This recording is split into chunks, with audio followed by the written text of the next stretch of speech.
up a good point, which is you had support from your grandma, when you started out on your comedy journey. Did you grow up with both parents? And if so, and even if you didn't, did you have support from your parents when you told them, like, I want to start like pursuing acting and comedy? So I did have the support of my grandmother, and also, like, I grew up, my parents were divorced by the time I was 6, but I always hopped back and forth between both of them. So I think shortly after the divorce, I stayed with my dad for many years, because we used to fish every day, because that's how I Nice. first started earning my money. I used to sell fish in Florida. So so then I would go back and forth between my parents, and so I had the support of both of them moving out here. But just having family out here, because a lot of people, they move out here with talking about $30 in their pocket. I mentally, the way I am, I can't move like that. You know what I mean? I have to have a little more things in place. Like, I don't believe in things having to be perfect, but I'm also not going to just be out here with nothing. So, I had my grandmother, and then I also had $10,000 saved up. So I knew that I would be okay out here.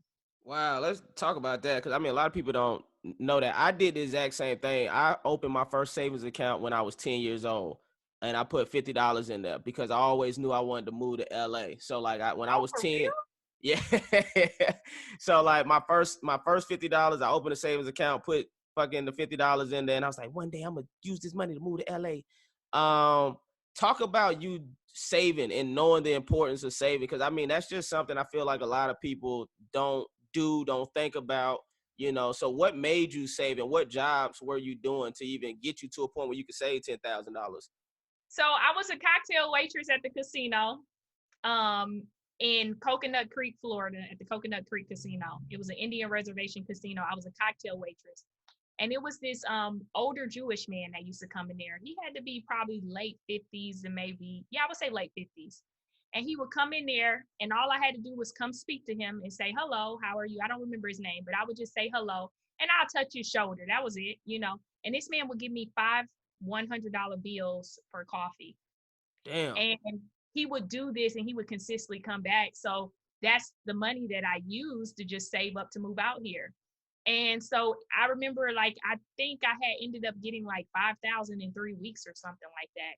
So I had that money, and then somebody hit my car. Somebody rammed in the back of my car at a red light. This young white kid, he wasn't paying attention. I don't know if he was sleeping or he was dozing. He wasn't paying attention. So, I ended up going to the chiropractor and stuff, and I got another little settlement for like $5,000, after they take out all their fees.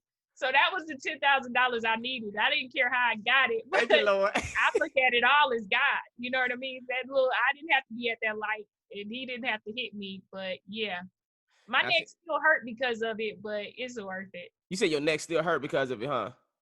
Yeah, accidents have um long lasting effects on your body. It may not feel like, some people, I'm like, you gotta go to the chiropractor and the doctor and get you a little settlement, because you may not feel it today, but once you get towards that 60 and 70, you don't feel them hits. Now, see, I'm gonna tell you how much. So you said you was getting what, $500 for coffee? Yeah, for one coffee. And it was crazy because this other girl was getting way more money from this other Jewish guy. But it was just like people like that. And I remember he said, do you ever want to start a business? And I was like, well, I don't really have that thing. But then when I made up in my mind, I was like, oh, I want to go to LA. I never told him that, but it was just everything aligning, you know what I mean, for me to really save up and come out here, because I used that money to immediately join SAG-AFTRA too. So I immediately joined AFTRA within the first month of being here in January 2010. And then a couple of months later, I did AFTRA. So I made that money as well. Damn. So yeah, so that was part of where a large portion of the money, like 4,000, went to. Now I'm gonna tell you the difference between your morals and ethics and mine. Because if I would have touched him on the shoulder and he gave me $500, I immediately would have jiggled his balls the next time. I would have went in Yeah. there and been like, "What are you gonna give me if you giving me 500 for the shoulder touch?" See, Goddamn. you know what? I'm not going for all of the money. You know I what I mean? mean, I knew I had my grandma out here. She said I could live rent free even though I gave her money every week. So I'm like, I don't need much. It's not like I had to come out here and get an apartment and everything. And also, I didn't want to. You don't want to start off that way, right? No, I feel And you. that's on the track when you get here. And this man just paid me a little reparations. That's all. That's all. Man, that's amazing. So, okay, I so ain't have to have I ain't have to have sex with the master too. hey, because in Hollywood, there's a lot of people that do it, men and women, that do all type of crazy shit, for sure. So.